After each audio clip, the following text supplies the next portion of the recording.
Let me tell you a story, a tale I once heard. Welcome, you are listening to Ladies Who Genre, a podcast book club for ladies and not ladies who like to genre now and then. I'm your host, Morgan. And I'm your other host, Noelle. This is not a spoiler-free podcast, so if you've not read this episode's book and are sensitive to spoilers, please pause the podcast now and come back after you've read it. Trigger warning for those of you who need one. This book in particular will trigger you for all of the things. Yeah, no matter what it is, it has it. Literally everything. It has gore, it has death, it has rape, it has all the... We're just selling it right now. Oh yeah, so this is anyway, totally the book to read. If you are a sensitive person, this book is not for you. I would say Neil Gaiman is not for you, but that's not true. There are several books that you could read that are by him that are fantastic. This week we are discussing Sandman by Neil Gaiman, and specifically the full cast audiobook version that Audible put out. It covers the first 3 graphic novels of the comic books, which is the first 20 comic books, which are called Preludes and Nocturnes, The Doll's House, and Dream Country. So to get us started, this week's top shelf pairing for my end of the podcast mic is Saint Germain. One, I love the bottle. It's freaking gorgeous in a way that I feel is very almost like ethereal and dreamy. It's kind of Art Deco too. Yeah, I don't know. It makes me very happy. And I feel like something about elderflower and the elder tree is more associated with death than it is with dreams, but I'm taking it. Death's also in this, so... Yeah, no, totally in the realm of applicable. Yeah, absolutely. I'm drinking a whiskey sour, no egg white, that has whiskey, lemon juice, and sugar in it, and I find this to be a little bit sour, a little bit sweet, and a lot of so that's why I'm picking that one. Fair enough. I need to erase the phrase fair enough from my vocab. It's not a good one. It's not useful. It's not helpful. It doesn't tell you anything.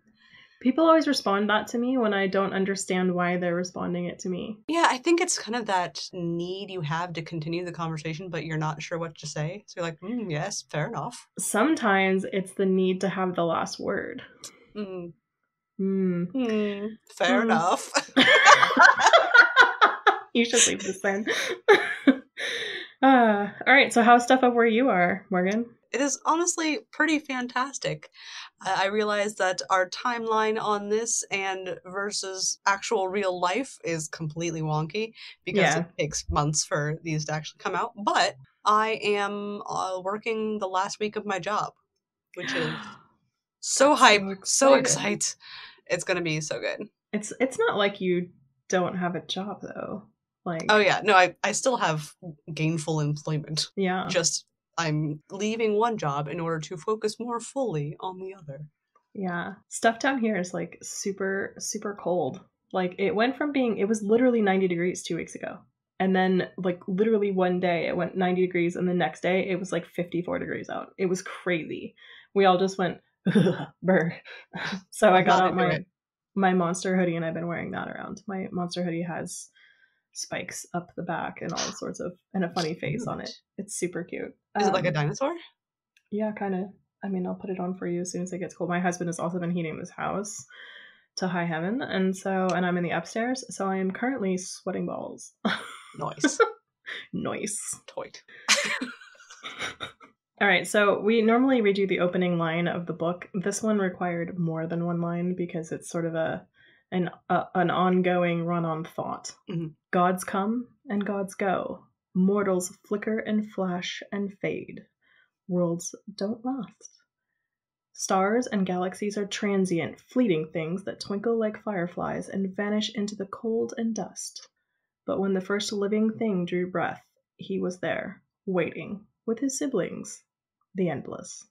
Dun dun dun. Insert that like chapter intro music that they use in the book. Almost like Doctor Who. Yeah. I actually love that about this book. So, like I said, we are listening to the full cast audio recording, which is crazy. I was sitting there thinking, how on earth are they going to make a comic book into a full cast audio recording? And boy, howdy did they do that. Like, they have the coolest and sort of best atmospheric music. The cast is amazing.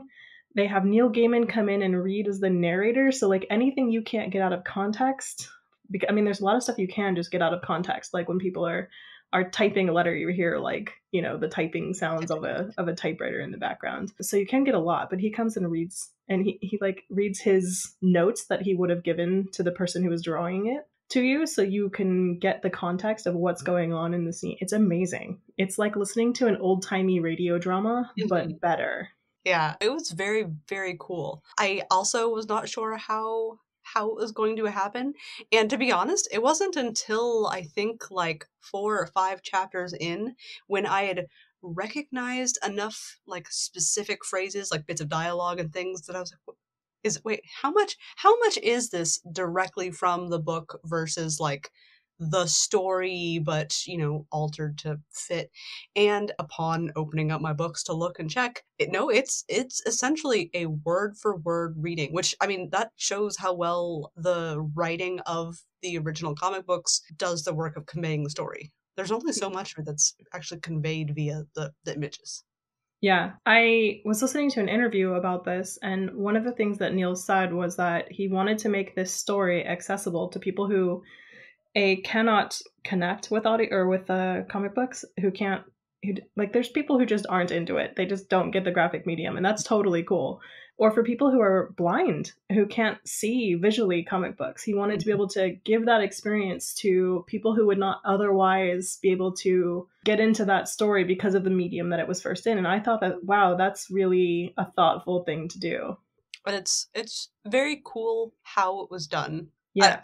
I realize that we're going to keep on saying, like, it's such a cool audiobook. Yeah, we definitely are. I don't know. Like, it's hard not to just keep on emphasizing that. It does make me want to maybe try and seek out more full cast or, you know, multi-cast audio play-esque books like this, because I know there's more of them. Yeah. They're just not the most commonly done way. I actively avoid them because so much of what I judge my audiobooks on is the reader and how the reader sounds to my ears, and whether or not that was actually a problem with this one, was whether or not I can go to sleep to the book. I could not. I had to actually listen to I was listening to a podcast on the side so that I could not have to go to sleep to this book, because it is creepy. It is not for everyone, for sure. Like, there is a lot of stuff in here that you're like, oh, to. When you have a full cast recording, there's all sorts of noises and things that like are a little bit jarring, I guess, to you when you're listening to it, because you have to keep focused on it, and it's really hard to go to sleep to full cast audios, I think, also. So I frequently avoid them for that reason. And also, you can't just listen to a sample and go, oh, this is going to be fine, because you don't know if you're actually going to dig everyone who's in it. But maybe I'm just too picky. Morgan's making faces at me, for anybody who can't see her, because this is a podcast. I almost said that's fair. And I decided not to. No. That's great. Oh, goodness. Why don't you give us an overview, maybe? I could do that. So, if you are not familiar with the series, one of the things that makes this so cool is that it's a very myths of the world sort of storyline, rather than I shouldn't say rather than Greek myths or rather than like Norse myths. It's actually, I would say, kind of includes everything. If it can take a piece of story or a mythical character, legend, what have you, it doesn't like replace it. It just incorporates it, all of it, including comic books. Yeah, the Endless are multifaceted beings and people. Like, for example, Dream meets what's his name, Martian Manhunter from the comics, and he recognizes him as a deity of Dream from his own world. Yeah, they take on whatever they need to be to the people that see them, including cats. Like, at some point he shows up as a cat god also, which is so cool. Yeah. God. There's something really beautiful about the way that as you're reading through the story, this book defies explanation. So I'm like, it really does. Having a really hard time describing, I guess, any book where you start to get a sense of like the mythology of the world, and how I'm going to be incredibly ineloquent for this podcast. It's a cool, go read it. Yeah, that's how I feel about it too.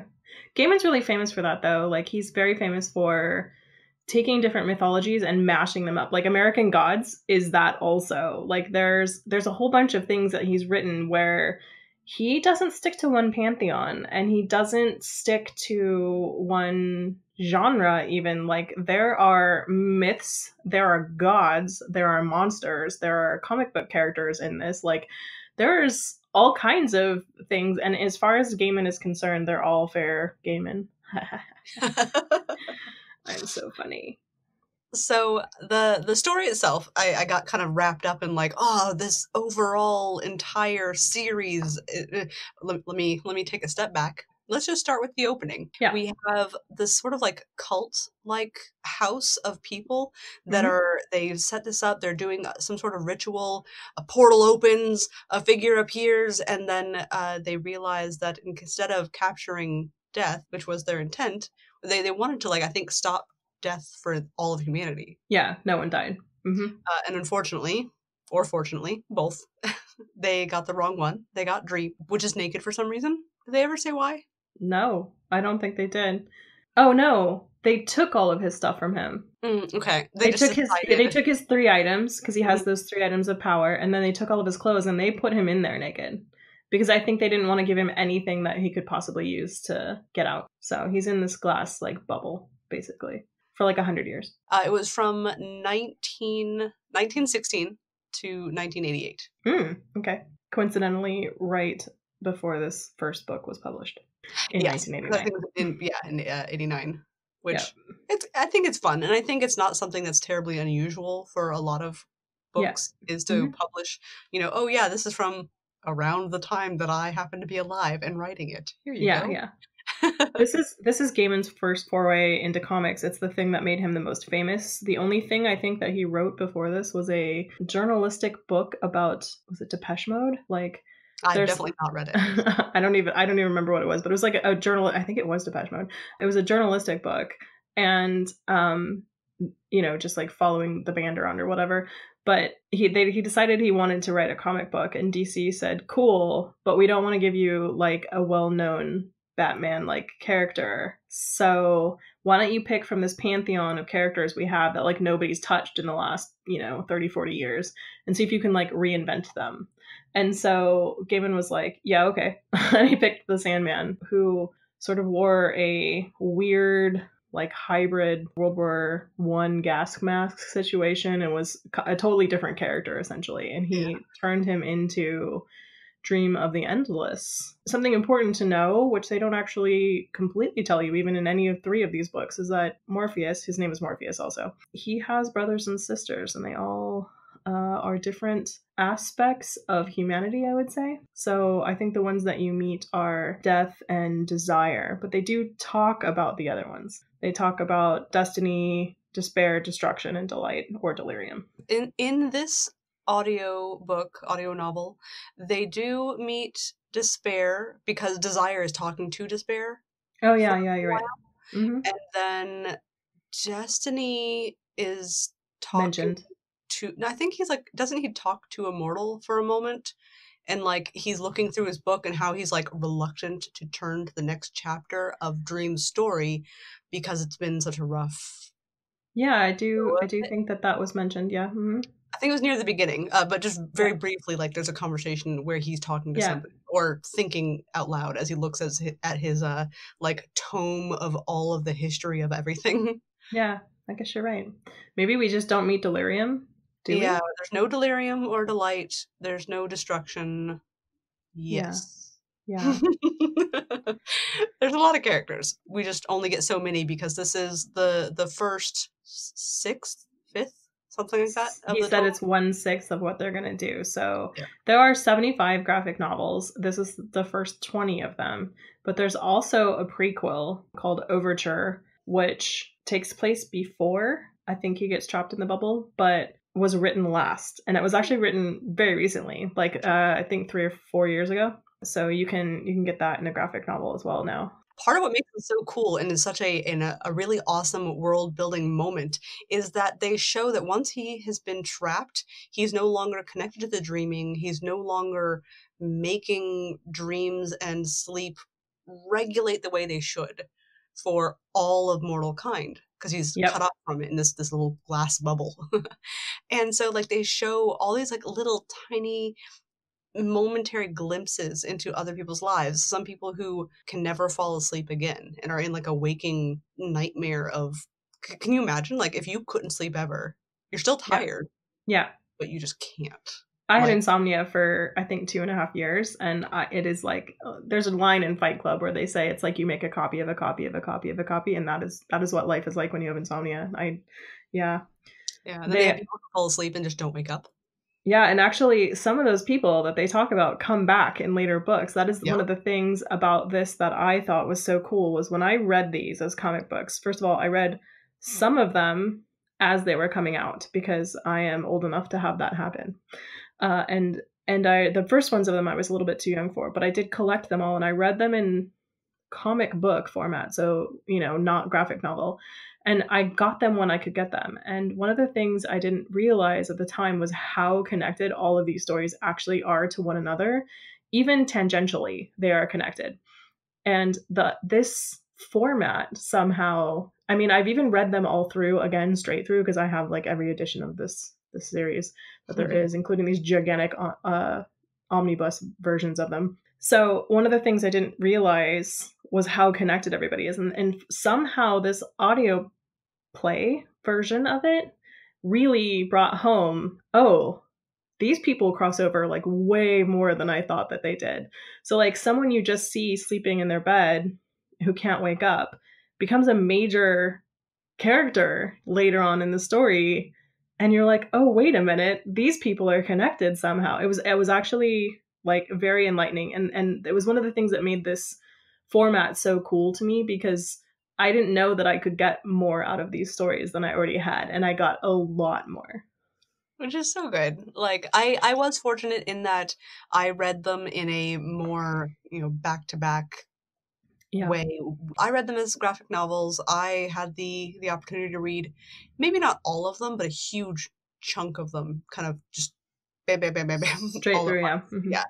Which was really, really nice. Because I think that I was able to definitely pull in a lot of those small threads.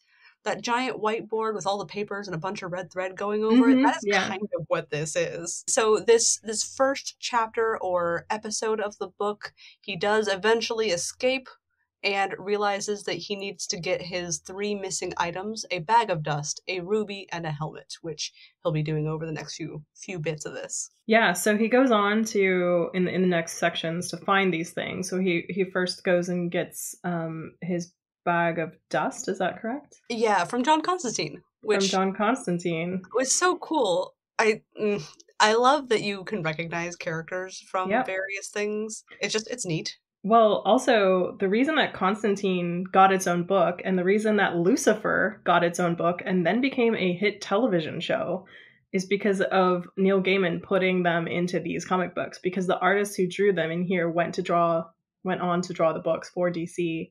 And Neil Gaiman was involved in both of those books and like doing like what we would call like a producer sort of role, where he had like a bunch of ideas. He also wrote another set of books called The Books of Magic, where he didn't write them, but he gave the idea for them.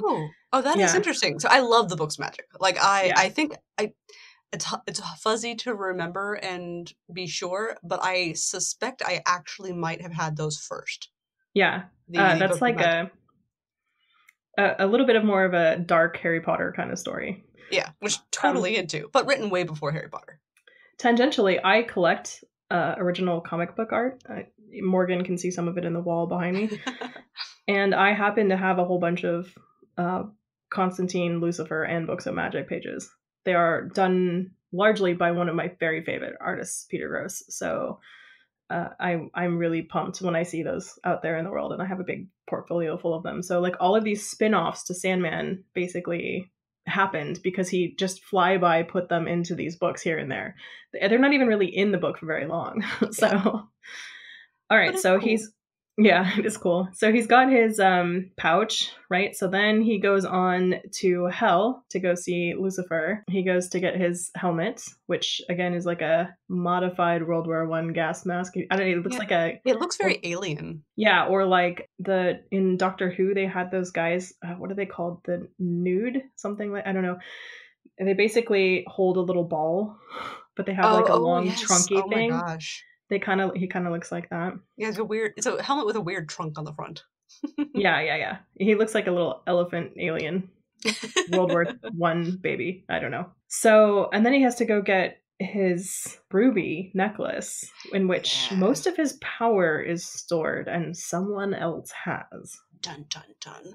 So it turns out that John Dee, Dr. Destiny, had a long time ago found the ruby and realized its power and altered it to like better work for him and not have the ties to magic and dream that it did before. Like he severely messed with it in order to like corrupt it / better utilize its power. But he's also like comic book bad guy, so he's hanging out in Arkham Asylum. With like all the guys who are normally in, like all of DC just suddenly comes flooding into the picture and you're like, oh yeah, DC puts this book out. Actually, Vertigo puts this book out, but Vertigo is a sub-genre of DC books. So you get all the DC characters, which is kind of fun. I don't think I understood that as a kid. I remember seeing all these names that I recognized, like Arkham and Gotham City and what have you, and thinking, is he allowed to do this? Yep. Mm-hmm. Because it didn't feel like a superhero book. Uh-huh. So I recognized all these people and places and things, and I was like, are you allowed to just use other people's stuff in your stuff? Yes, you are. If you're working for that company, you sure are. It turns out, yeah, I didn't quite make the connection. You know, kids. They're dumb. Yeah, for sure. Man, when he has to go get that ruby, well, even before he goes to get that ruby, that story, 24 hours, whoo, doggies. It's John Dee in a diner with the people who happen to be in the diner, and he basically spends 24 hours torturing them in bizarre ways. Like, sometimes he takes their sanity away from them. Sometimes he makes them all have sex with each other. Sometimes he gives their sanity back to them after they have done... reflect on all these terrible things that they did. Like, he messes with them. It's really bad. It's really bad. Yeah. In the end, they all die. Like, he spends 24 hours messing with these people and making them hurt each other and bizarre things before Sandman appears and says, yo, give me my ruby. Yeah. And then John Dee's like, no. And then somehow decides randomly to destroy the ruby. So I think they both went like into the realm of dreaming. Yeah. And I think he like overuses it in some way. I thought he deliberately destroyed it somehow, thinking he could he was trying to nuclear bomb basically with it, but he didn't realize when you destroy it, you release the power, and the power will automatically go back to Dream because it's made out of the Sandman.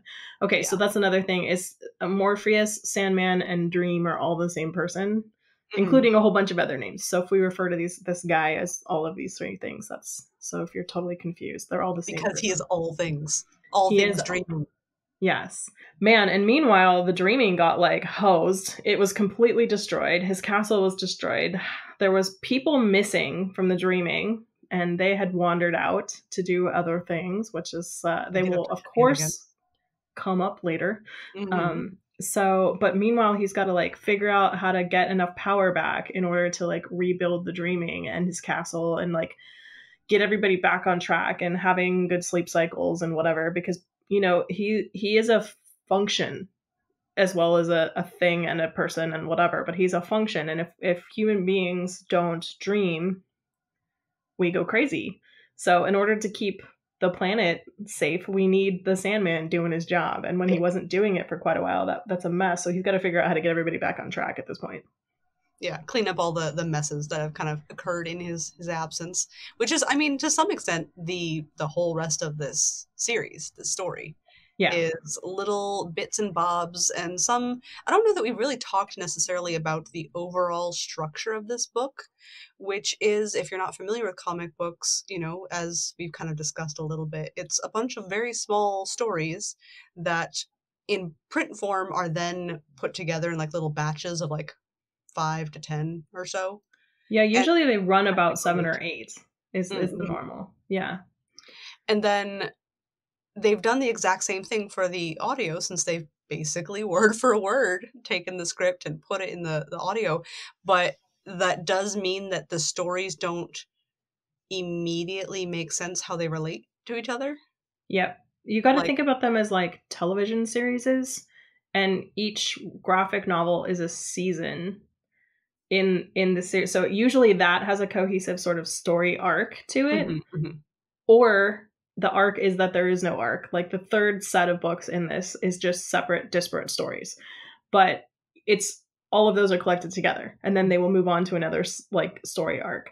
So it either has Monster of the Week or it's an arc, and each one of those is bound by a certain number of comic books that they've bound together as a graphic novel.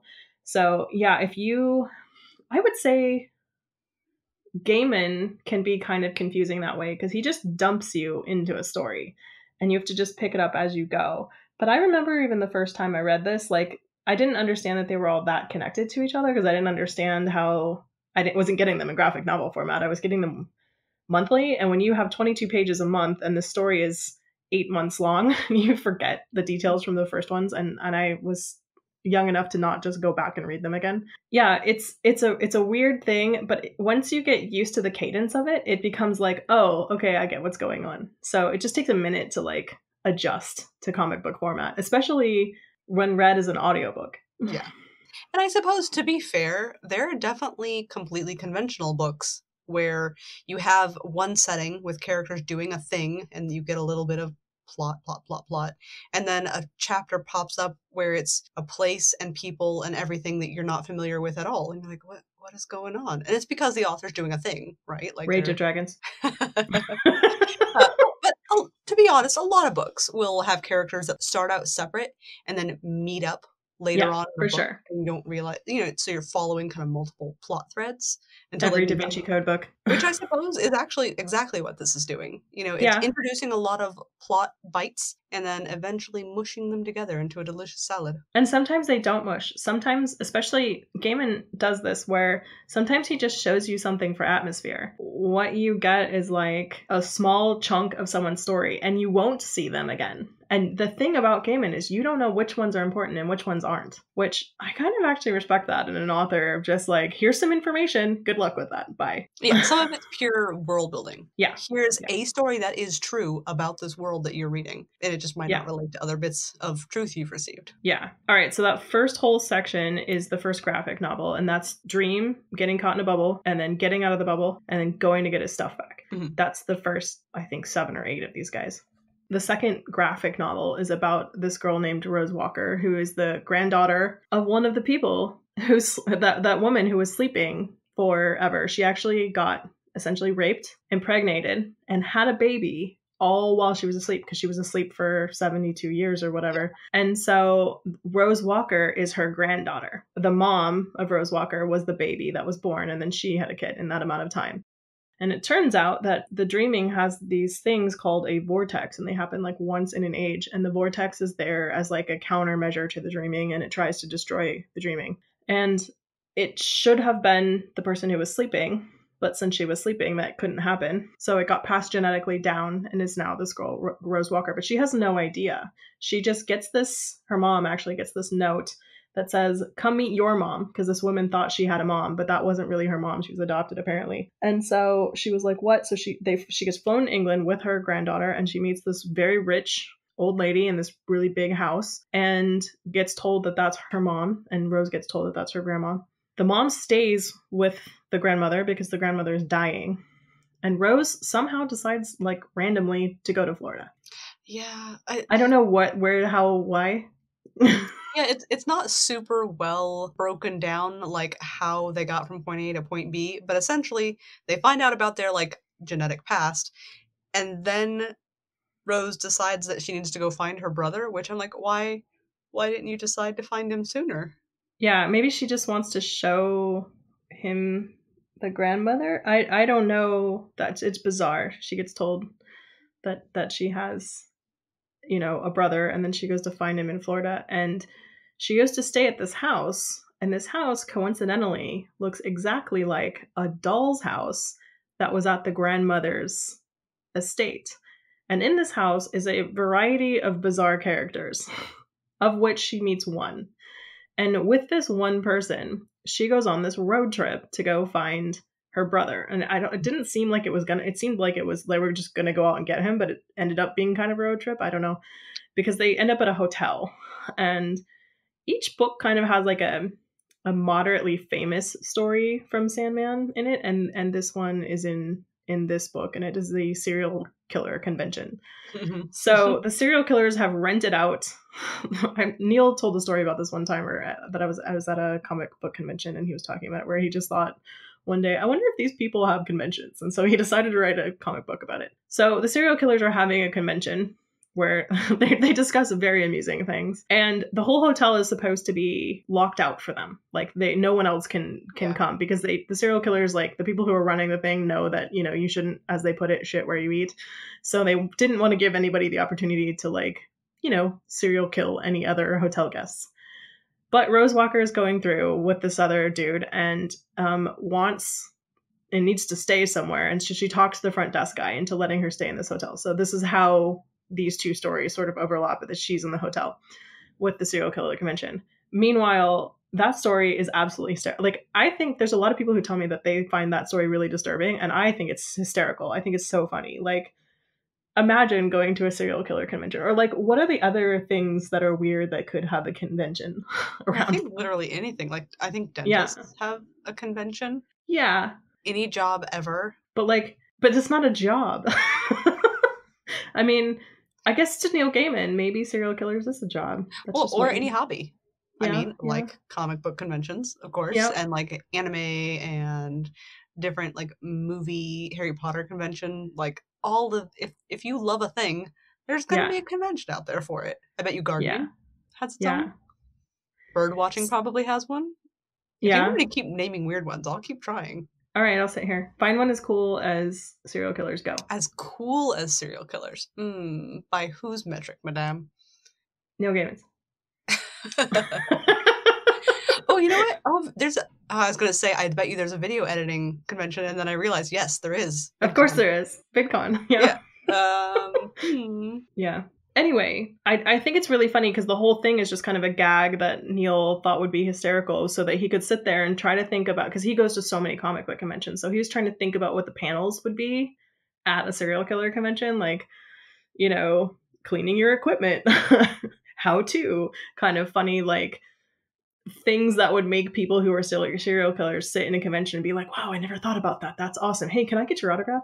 Kind of things. So yeah, I find that one very funny. And it seems like a really fun mental exercise. Yeah, most people find it really disturbing, but it's funny. Anyway, so Rose gets essentially almost serial killed. And the guy that she is with is, what is that guy's name? He has a name. Gil? Gilliard? One second. He's the man who was living at the top of the attic of the house.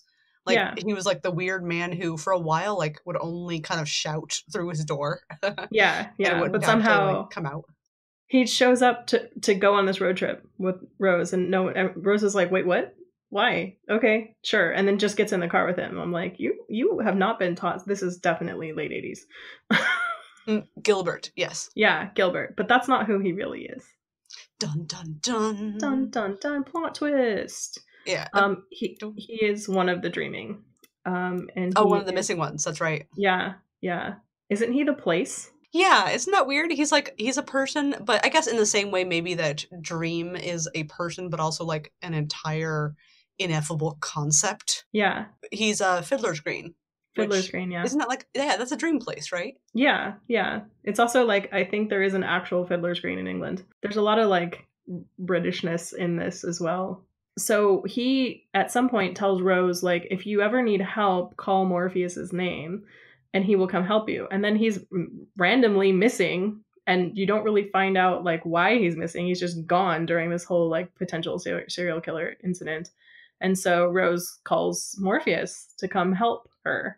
And so he shows up and lays the thump down on this guy and tells Rose to like book it, and then ends up finding out that Fiddler's Green gave her the name and takes him back to the dreaming because he's one of the people who are missing. So who are all the people that are missing? Let's see. They all show up. Yes, so we end up getting all 4 of the people that are missing show up in the story. Corinthian, we haven't even talked about him yet. Oh yeah, He's like the creepy like teeth for eyes guy. Yeah, he has them in his hands too. Like they don't talk about that in the audio book version, but like if you look at the pictures of him, he also has like little mouths in his hands and I think on his fingertips. Like there's little mouths. He's a weird dude. He's a weird dude. He's a really weird dude. Yeah, I mean, he's going to the serial killer convention because he like kills people so he can eat their eyes. He becomes the guest of honor. Oh, that's right. He's a fancy fellow. Well, I mean, he seems like a really like bougie serial killer. Like he's real good at it. He always wears these sunglasses because in his eye sockets are not eyeballs; they are mouths. Yep, just like, little maws. Nom nom nom nom. Yeah. So the I'm just picturing the Corinthian like hovered over someone going nom nom nom nom. So the other 2 are hanging out with characters that we haven't met yet, but will soon. What are they? Glob and Brute. Yeah. Mm-hmm. The brother that Rose came out here to find, he has actually been trapped in the basement of his like dad's brother's cousin, or like, you know, it's one of those Monkey's uncle's friend. Yeah, that he somehow ended up with these people who are like very distantly related to him, and they're like taking his welfare checks. They like adopted him so that they can get a payment. So there are people who do that. They take like foster children in, and then they treat them like garbage so that they can collect money. You know, I don't know though. I think I kind of wonder like how much of that is an urban myth that it happened, like it happens once or twice, and then everybody thinks like, oh, there's all these people. I listened to this podcast called You're Wrong About, and they tell you lots of stuff like that, like things you thought you knew about that are totally urban myths. Like the one I just listened to was about crack babies and stuff. So and like that's not really a thing. And I remember in that time, like I was alive when crack babies were all over the news, and it turns out that's not actually a thing. Yeah, I think it's up there with satanic panic and other like things that get super brought up by the media and turn into like a frenzy with other media channels reporting a different channel's news, but like no one's actually reporting a specific case. You know what I mean? Yeah, so there's like the welfare kids that are like, foster kids that are like in the news. And I think this is topical at the time that this is being written, that at the time people were worried about like kids being fostered solely for people to get the check on it. Like it comes up in movies a lot during this era too, like the late 80s, early 90s when this book was written. They talk about this a lot. So I kind of wonder about that. Like I guess I got to go to do some research on whether or not that's like, how prevalent is that? Post-podcast researching. Yes. So whether it's true in real life or not, it is true in the context of our story. Yep. Poor little Jed, is living in the basement in rags and like has to pee in the corner. Kids living a real rough life. So what he does is sleeps as much as he possibly can. In his dreams, he's hanging out with superheroes and fighting the bad guys and riding cool animals and flying, all this stuff. But it's like a consistent dream that he returns to. It's almost like Dream is helping him out a little bit by giving him a place to hide. I feel like that would be the ideal thought, but I think what it actually isn't it that Glob and Brute, those 2 that escaped, didn't they create like a little dream bubble? Or something? Yeah, like a place for them to live. Oh, that's they were hiding. They were hiding away from the dreamland because they don't want Morpheus to find him. Memory. Yeah. Weird. So anyway, they get this guy. Oh wait, where were we? The kid is hiding in the basement. Oh yeah, doesn't he call the Dream? Dream shows up. And he breaks this dream bubble. He captures Glob and Brute and says, "Come back home." Yeah. And they do. You know, he's on a mission to find all the people that are missing from the dreaming, because you can't. I don't think he got the Corinthian back yet at this point, did he? I don't remember an interaction with the Corinthian. I think he's still free. Yeah, there's more Corinthian later in the series. I do know that. So I think Corinthian is still out and about at this point. Anyway, he's out on kind of a mission to find all the people who are missing from the dreaming, because you can't have them running around like the real world. That just doesn't really do. Only the Sandman gets to do that. Right. And he tries to avoid it whenever humanly possible. Yeah, no, that's fair. He doesn't usually, like, just go out and about being weird. He tries to blend in, like, wear clothes of the day and stuff like that. Yeah, for sure. Eventually, Rose is able to find her brother Jed, having escaped from Dreamland and escaped from, like, this weird monster situation that he was in. They get back to Florida. She's resting up her housemate. They start having really weird dreams. Yeah, for sure. Which I think is a sort of her vortexing. Yeah, and Dream is somewhere, and he sees that there is a vortex, and he's like, oh crap, vortex.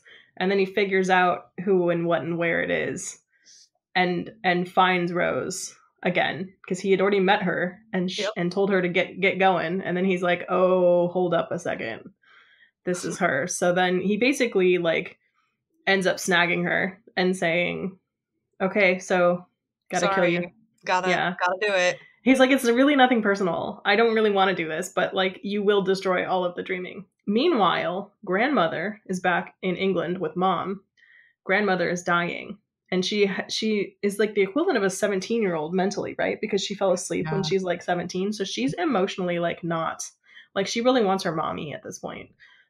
Because she would she'd feel less scared about dying. But she's basically dying. And that's why she contacted her daughter and her granddaughter to come get the fortune, I guess, or whatever is going to happen. So she says, wait a minute, I'm dying anyway. So, and it should have been me that was the vortex. So Dream should take me. So the grandma comes basically and rescues Rose from having to get murdered. And then Rose just gets to be a regular human after that. Yeah. I mean, as regular as you can be with, like, some severely bizarre life experiences. The thing about this whole book is, and I mean all 75 plus the Overture novels, or comic books, is that it's like a dream. Like, that's the best way I can explain it, where you can be fully on a path, and then the path just, like the whole scene just changes, and you're like, okay, I'm going with this now. You know how, like, in your dreams, they're not linear a lot of the times, or, like, the room changes color and you don't know why, but you don't really think about it. And, like, that kind of stuff happens in the dream. And so stuff in this book sometimes doesn't make sense. And sometimes that will come to make sense later when you hit another part of the story that will sort of bring you back full circle and be like, oh, that's why that happened. And sometimes it's like a dream where you're just like, well, that was weird. And then you move on. So yeah, this whole second book is really, it's the whole thing's called The Doll's House. And it's essentially about Rose Walker and what happens with her, and how the woman who was asleep, there is something else about her that ended up making her the vortex, which is the person who raped her grandmother is actually Dream's brother, sister, sibling. Desire. Yeah, they are a they. They are androgynous and portray both sexes or genders. I guess both, actually. Because I think they can have everything. Both. Yeah, they are the embodiment of desire, whatever that means to any given person. So they are all things, if that makes sense. So that person actually ended up raping the grandmother while she was asleep. And the grandmother had, I don't understand having a baby while you're in a coma, but okay. Yeah, but I guess your body does the business, right? I guess so, yeah. So, so Rose isn't human, exactly. She's sort of half endless, and really you find out that Desire was attempting to trick Dream into killing an Endless, which is a giant no-no. Like, they are not allowed to kill them. There's, like, one rule is that they are not allowed to kill each other. They seem to have no allegiance. They have, like, little kind of a clique that happens. Sometimes there's two factions to the Endless. But if you read Overture, Desire actually helps out Dream a lot in that, and he goes out, or they go out of their way a lot to help Dream in that book. So I think they sort of, the Endless themselves sort of volley back and forth. They're not always on the same team. They're kind of like random, but they do try to mess with each other a lot. So which makes sense, I guess, if you literally are like not just immortal, endless, but beyond immortal, endless. It makes sense that, you know, every 100 years, 1,000 years, whatever, you get bored and you're like, yeah, I'm gonna go mess with one of my siblings. Yeah. So there are other halves too. Like Dream does have a son and they mention it in this book at some point, but at some point later you will get to meet the son. So there are offspring, or what are they called? Those scions, like half endless, that are running around. And so Rosewalker is actually one of those. So I have a feeling that is going to come to be one of those things that gets mentioned later. So then we go to the third book, and the third section of this is, I think, 6 completely random short story format stories that don't have anything to do with each other. Some of them don't even have Dream in them. Some of them... Correct. One of them has Death in it, but not Dream. And at some point you have already met Death, and Death is Dream's younger sister, I think? Older sister, yeah. And she is like the cutest little girl. Like, she's not a girl. She appears to be like 17. She wears like an ankh necklace. She's super sweet. Like, all she wants to do is help people. She's like perky goth vibes going on. Perky goth. She's like super fun. And, you know, when people meet her, they're like, oh, it's you. And then she takes them to wherever they go. This next section is just like a bunch of short stories. One of them is about a muse that is captured by a author and then given to another author, and Dream has to come save her. There's another one that is about it's called A Dream of a Thousand Cats, and it's about cats, and this one really touched Morgan. It's about cats. And the story is these cats go to hear this elder cat speak. So they all sneak out of their houses one night and go to this convention. They go to a cat convention. And the story that the elder cat tells is that the world used to be run by cats, but that human beings dreamed into existence the domination of human beings. And so by that factor, it is technically possible for the cats to dream themselves back into being the powerful ones and human beings just being their servants and toys. Except you can't convince cats to all do the same thing. So it's like, wah wah, at the end of that story. Yeah. But it's a cute little story. There's another one about another random DC character that Gaiman got his hands on and wanted to play with. And she's called Elemental Girl, I think. Is that right? Girl? Something like that. Element Girl, something like that. She's made out of base elements, and she can manifest herself into like a person, but not for very long. And it seems like she's getting worse and worse at doing it. So she's kind of a shut-in. And all she wants to be able to do is basically die. She wants to find out it's like this happened as like a freak accident to her. So Death shows up to try to cheer her up, which is really cute. And then the last one is called A Midsummer Night's Dream. And you actually have met Shakespeare earlier, although he's going by a different Shakespeare or something like that earlier.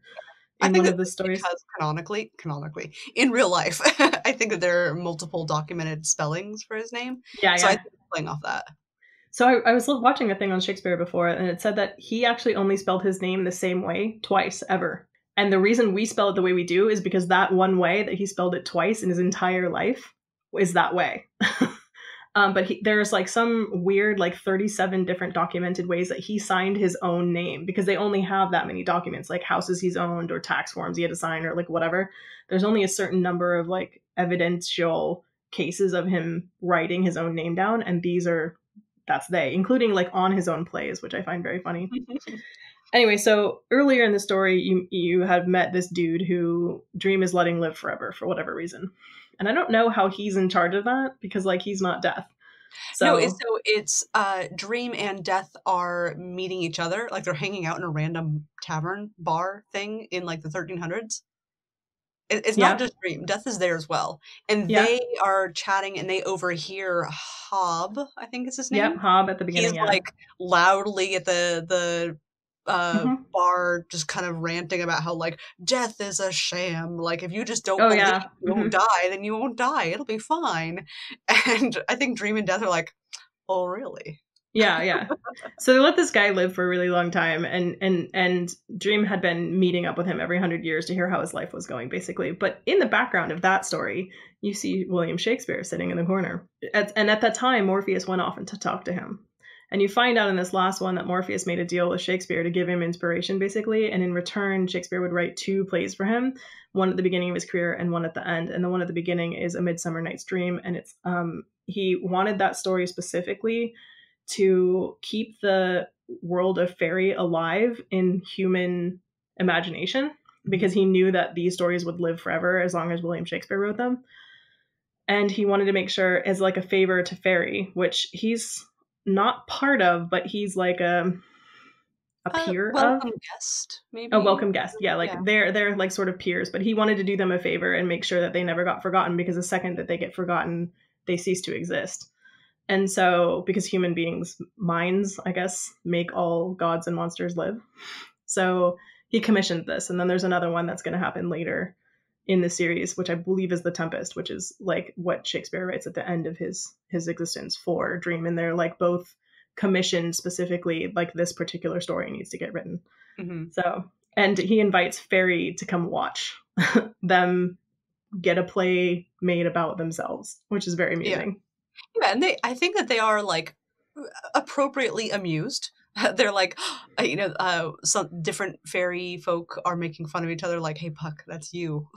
That dumb one out there. Like, they're definitely having fun with it. And the king and queen of fairy are there, and they seem like, what is it? There's a line that they say, something about like, these things never happened, and yet they are true. Yeah. And I feel like that plays in so well with, one, the power of imagination and plays and stories, and, which is what this entire medium that we're talking about every podcast. It also plays back to the Dream of a Thousand Cats, where the concept of dreaming or kind of mentally creating a reality, and that is what's real. Like, it's interesting how these themes do kind of revolve through the story over and over. Yeah, there's like many levels to listen to Neil Gaiman, just in general. If you read his surface stuff, you can be very entertained.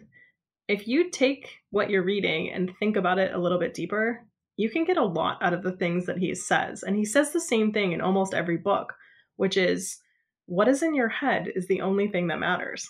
He says that a lot. American Gods, for example, talks a lot about how like gods only exist as long as people believe in them, right? The second that the last person stops believing in a god or worshiping that god has no power and just dies.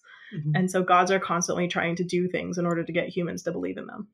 I feel like this is the episode where we talked about the plot summary the longest of any. Usually because we're like, there's 20 different plots. Yeah, that's true. So what were your favorite characters or elements in this book? Oh, that's so hard.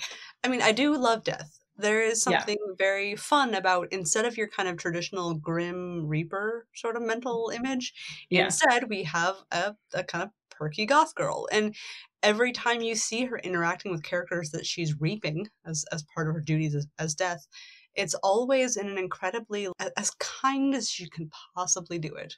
Yeah, and she takes time to help. Yeah, she wants them to understand what's going on and not just like, boop, you're dead. Yeah. Like, she's like, no, let me explain what happens. And usually they just look at her and know. Yeah. They understand, in the same way that if for some reason you were to ever truly see the Grim Reaper, we have a mental understanding of what that is. And we would go, oh no. Right. Is this really what's happening? Like, but you would just know. And so that, for some reason, seems to be the case in this world. Did you watch Dead Like Me? I did. It's been a while. Dead Like Me is basically death. Like, it's the same. I feel like they must have taken some part of that from her, because her job is to be a reaper, but she does it in a lot of times a very kind way, in the same way. Yeah, which is, I think, nice. There's something, she's also just, she's funny and she's smart, and she's a fictional character, but she's written to be an extremely likable character. Yeah, for sure. I know that we haven't gotten to this question yet, but if we were to do the whole person I could sit down and just chat with, I want to chat with her. Because I feel like I could ask her whatever and she would answer. Whereas Dream would be like, no. Yeah. I just won't answer your question. You're dumb. I mean, not necessarily, but you get what I mean. Yeah, for sure. I mean, I love Death too. I think she's awesome. I loved the cat story. Like, obviously I'm into cats anyway, but like, I thought it was really well done. and the characters. I also thought, like, in a weird way, the serial killers were very funny. Like, when you meet each one of them and find out what their shtick is and stuff like that, like, how silly. Like, absolutely silly. Would you say that was your, like, favorite of the 20 different short stories we are presented with here? Is that your favorite one? Oh, God, no.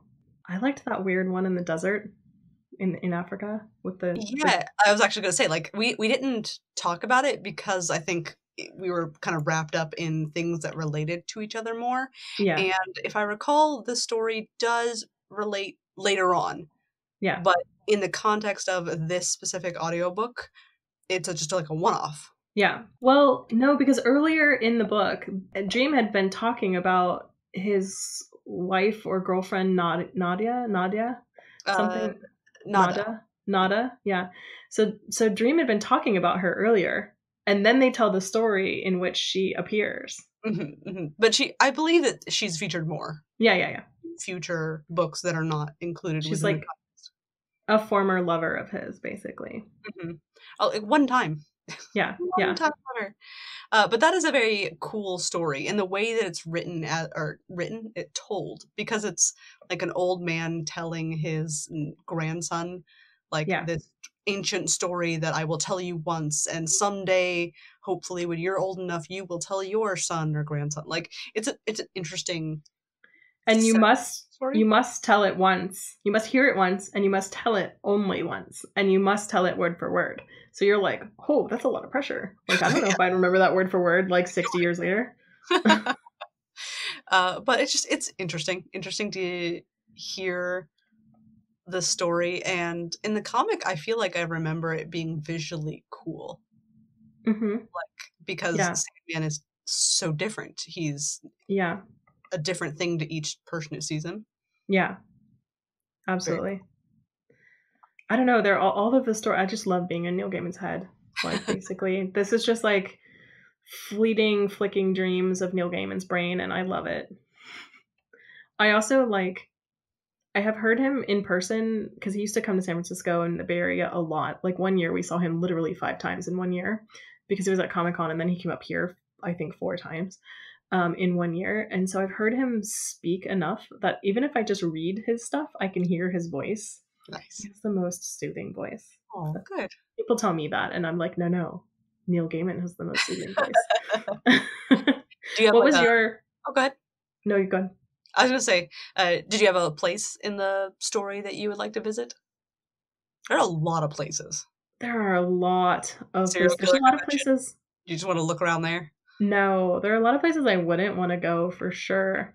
I mean, I guess I'd probably want to go to the Midsummer Night's Dream one and just see all the Fae. Like, I think that'd be really fun to like watch themselves be played by mortals on stage. Like, how absolutely absurd that would be. And then also just to see, Titania and Oberon and stuff. So especially having read the Dresden Files, Titania is a completely different person in that book. You see her in a completely different way, and Oberon's not even mentioned. But funnily, Oberon in a completely different format is in our next book. So that should be fun. Right. Yeah. I really like the tavern. Like, I think it's really cool to follow not only this character Hob, because Sandman meets with him every 100 years. Yeah. Because he's decided not to die, apparently. But they meet up in the same tavern, but the tavern, of course, changes over time. It's just such an interesting concept. I don't know, like, what year I would prefer to see it in. Yeah. Maybe, like, 1589. Yeah. It's always 89. Is the year that they meet in. Mm-hmm. That'd be a cool year to see a like late Victorian or late Elizabethan tavern. That'd be sweet. It is really fascinating to watch that change through the ages. Like, there are taverns that have existed. Like, I went to one in Bath that has been around since like 13 something or 14 something, and you're just like, holy cow! Like, you can still eat in the room that people have been eating in for 600 years. That's twice as old as our country. So, like, that's pretty crazy. Okay, so who would you want to sit down and have tea with other than Death? What? I mean, I guess in that same conversation we were just having, Hob seems like he knows some He's had a lot of life. Yeah. And I feel like as long as you could be like, yo, I know that you don't die. Let's just get past that part. tell me about your life. Tell me about things you've seen and changes you've seen. And I guess part of me is like wants to have like an audio recorder. Tell me it all. Does he ever die? Like, does he ever get done? Like, I think that story just sort of like falls off. Dream asks him like, "Are you done yet?" And he's like, "Yeah, nope, no, not yet." Yep. I think Calliope. Like, I would love to know what it's like to talk to a muse. Like, I don't want to catch her. I just want to see, like, what is that like to inspire to that level? Like, I think that's crazy. And I was really sad for her in that story where she was captured by the author. Like, that was horrible. Yeah, but she gets free in the end, at least. Yeah. All right, what did you love about this audio book? I really, really enjoyed the full cast. There's something so cool about that. I've listened to several audiobooks where there's maybe 2 or 3 main characters, and sometimes they'll go ahead and switch, especially if it's a female and male character as like the main 2. I've definitely seen some books or listened to some books where they'll switch between 2 different readers for those, but having full cast, that's very, very, very cool. I really enjoyed that, and I think I enjoyed all the like little sound effects and things like that. I read some reviews where people were really annoyed by it, but no, I'm into it. I like it. I was super into that too. What about, is there anything you didn't like about these books? This book, I guess. These comic books in one audio book? I mean, no, in that like there was nothing as I was listening that I went, oh, this is terrible. The Doctor Who music was fun and maybe a little silly. I liked it. Like at each chapter, they would, I think, both end and begin. Or maybe either way, they would have like this music that would play every chapter, kind of like dun, dun, dun, chapter 10. Let me tell you a story, a song. Yeah. I don't know, if we're getting into like overall like likes and dislikes, then as we've already mentioned, this is a very, very faithful retelling of the comic book. It is almost word for word. They only add in extra like little descriptions to help set the scene for little things that you couldn't see. Like they'll say, oh, there's 20 people lined up in a row, blah, blah, and then start the script just so that you have some kind of sense of what's going on in a scene. But it is almost like 98% an exact retelling of the comic book, which is very cool. And I think that whenever, you know that thing when they make a book into a movie and people complain about like, oh no, that character's supposed to have green eyes. Tom Bombadil. Like all just little stuff that changes, whether it's because it was incompatible with the actors or too expensive to try and produce whatever like the effect that was needed, you know, for whatever billions of little reasons, they're not the same. Then they can't be. Whereas this, I think, is about as the same as you can possibly get it. Yep. Downside there is if you're already familiar with the comics, then unfortunately you're not really getting any like new story. I guess I kind of assumed that it would be a retelling, but with new words, I guess. Does that make sense? Yeah. And once I realized that it was like, no, it's a word for word retelling, I realized, oh, yeah, Neil's writing is just so good. Like it already covered everything you needed to say. But I don't know, there's a little tiny part of me that's maybe super greedy and wishes there was like a bonus audiobook story or something. The thing for me was like, even though it is an exact retelling, I got so much out of listening to it that I do feel like it's worth listening to, even if you're like super familiar with it. Because you get to hear it as Neil intended it. Like when you read a comic book, you get to read what Neil intended and then hand it off to a guy who drew. And he had to read Neil's notes and talk to Neil and then draw some stuff. And then he handed it off to a guy who wrote words and bubbles in certain ways. And then he handed it off to a guy who did the coloration on that. And each one of these comic books, not every single one, but pretty regularly, they switched human beings who were doing the other 3 jobs. So Neil was the only constant. They have a lot of artists on Sandman. A lot. Most people didn't do more than a couple books. And by books, I don't mean the entire graphic novel. I mean each individual comic book. And this particular set audiobook was 20, remember? So I like it, and I got more out of it than I think I've ever gotten out of reading it, because I got it how Neil intended it. And so that to me made it different and special. And like I said, I made connections I didn't even know were there the first several times I've read this. So yeah, and we have a little thing in our script that says, what did you love, what did you hate? And all I wrote was all caps, no punctuation. I love it. It was perfect. Fight me. You're allowed to love something and think it's completely perfect, and that is totally fine. Yep, I think it was perfect. I don't even need you to make me feel good about it. I feel good about it by myself. I'm like, it's mine. I love it. I think it's good. I want it. I do think, like, well, we're gonna come to that. Do you want to do like, I'm gonna skip ahead to, would you recommend this to a friend? I think I would recommend this to someone as long as they meet several criteria. I think it's the answer we give every time we say we're going to recommend a book. Like, you have to be okay with, like, hey, there are some super, super uncomfortable topics that are mentioned or that happen to characters in the book. There's anything and everything. It's in there. Yep. And that can be rough. And I guess be okay with a bunch of stories that may or may not connect.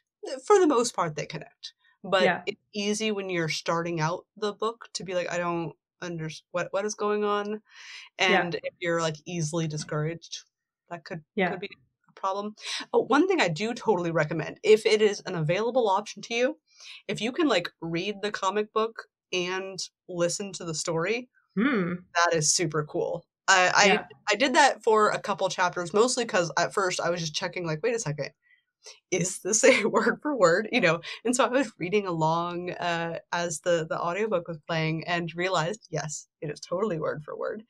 But it's cool. It's cool to have best of both worlds, the visual of what is going on in the story, how these artists have chosen to depict the characters in the scene, and like the cool sound effects and the typing and the voice actors. That's super cool. So I would recommend this to a friend as long as the friend was not fragile. Because if you're fragile, and I don't mean that in an insulting way, I just mean, like, many people will self-identify as nope to this. Like Marika, we were like, hey girl, not for you. Because, it's not for her. So if you're a person who hears us talk about this and goes, that's not for me, don't read this. But I would totally recommend it to a person who already, I know, likes Neil Gaiman for sure, even though really most people this was the first thing they encountered. But then also what you said about reading it with the comic book answers my, is it worth a reread question, which is, I think you should reread it. Like, I think I would reread it or re-listen to it while looking at the comic books at the same time, because I think that would be a really cool experience for sure. What rating would you give it? 5 out of 5. Like, I don't think it's possible to. No, it is possible, because you can always find somebody who's salty about something. But it's so good and so well done. And anybody who's ever complained about a movie not being exactly like the books, like, this is your wet dream. This is perfectly exactly what you desire. Like, it is perfectly the audio version of the comic books. Let me just take a moment also to talk about James McAvoy as Sandman. Hi. Hello. I would like him to be my Sandman, please. I'm into that. If they ever did like a video, I know that they've done like some small attempts at shows and movies and whatever. Hey, don't mess up my speed round. Stop it. Oh, my bad. Okay. Taking it back. So I'm going to ask the dumbest question. If there are other books in this series, would you want to read them? Yeah. Heck yeah. I would like the next one, please.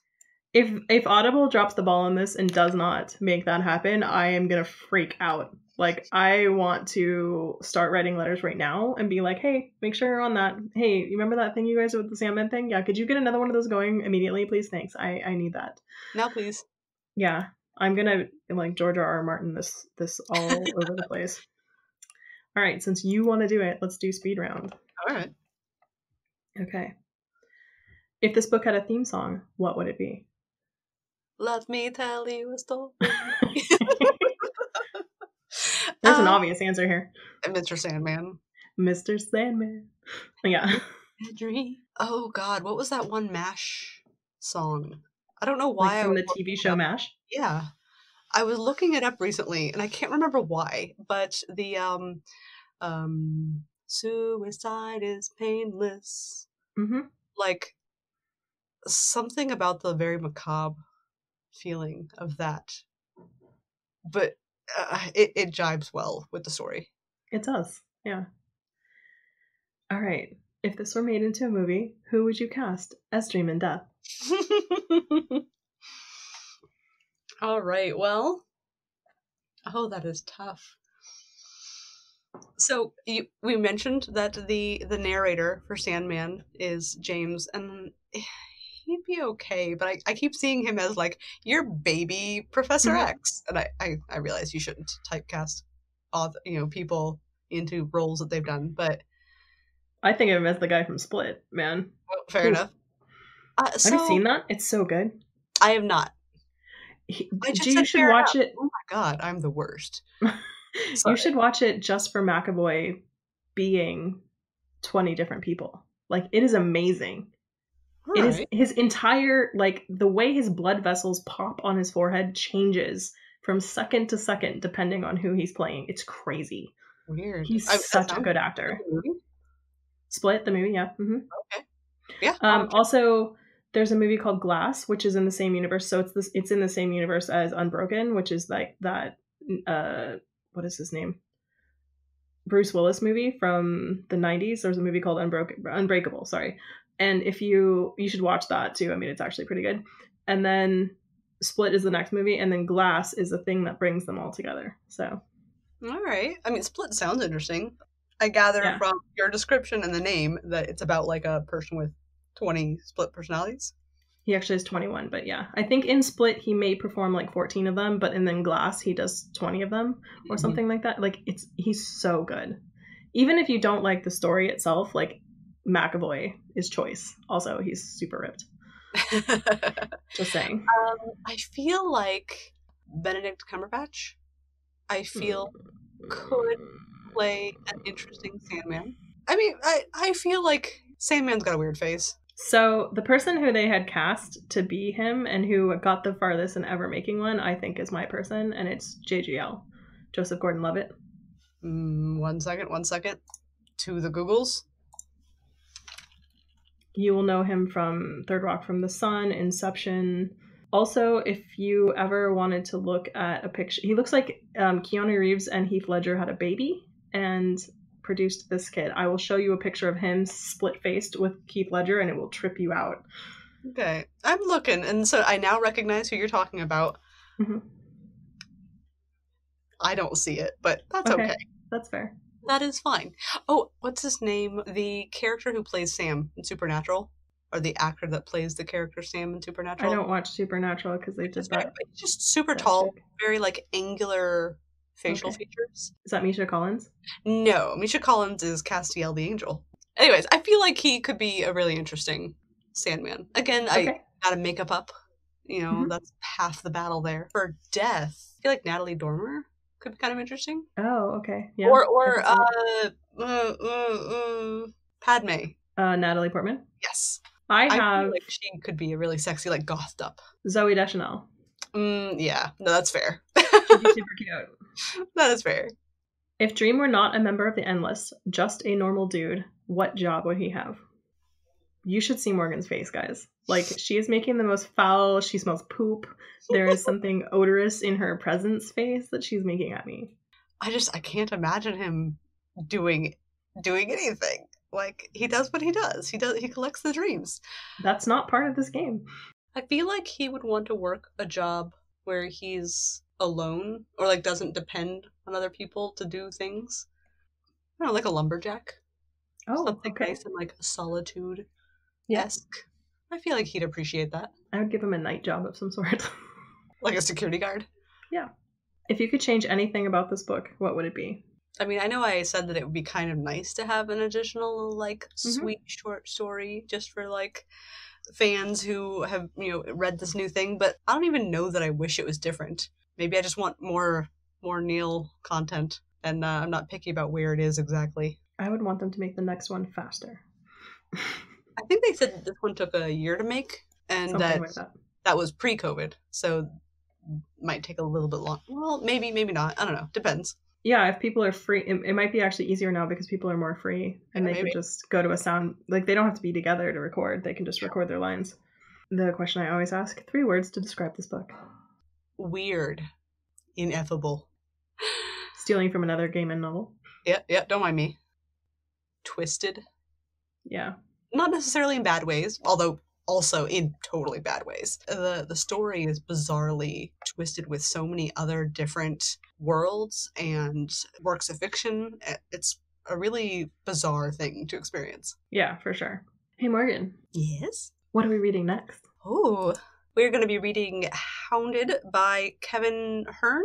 Yep. Like Hearn's Forest. And this is the first of the Iron Druid Chronicles, which I've maybe heard of, although maybe that's just from Noelle constantly hyping it up. I am super into this book series, guys. Like, not to give you 2 book series that I love, like, smack in a row, but, like, honestly, okay, it's Harry Potter, Harry Dresden, Iron Druid. The thing about the Iron Druid Chronicles is it's only, I think it's 8 or 9 books, and that's it. There is no more.